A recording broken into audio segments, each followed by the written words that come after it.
Министерството за здравство ќе менаџира со сите процеси поврзани со потребите за кочани. Ова денеска го соопшти министерот за здравство Азир Алију. Веќе е формирана работна група со експерти државни, меѓународни и локални институции, како и навладени организации, но и доктори од сите експертизи. Алију најави и посебна група за кризен менаџмент, која што во иднина ќе управува во случај на кризна состојба.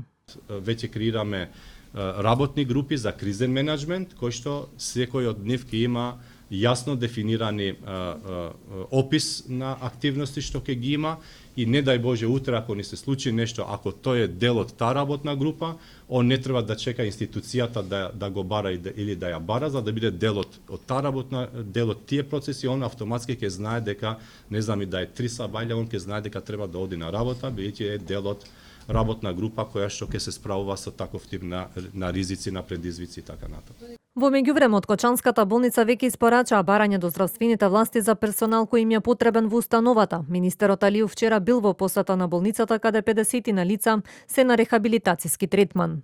И итно ќе делуваме и во Кочани и во сите други здравствени установи, се со цел да може непрекинато да им се дават услугите. Ние овие 2 дена имаме интензивни состаноци за да најдеме начин поврзан со овој проблем, но исто така начин кој што ќе биде во склоп со законите, постоечките закони на државата. Според последните информации од Министерството за здравство, 5 од повредените во пожарот се уште се на лекување во странство, додека 5 мина се во земјава.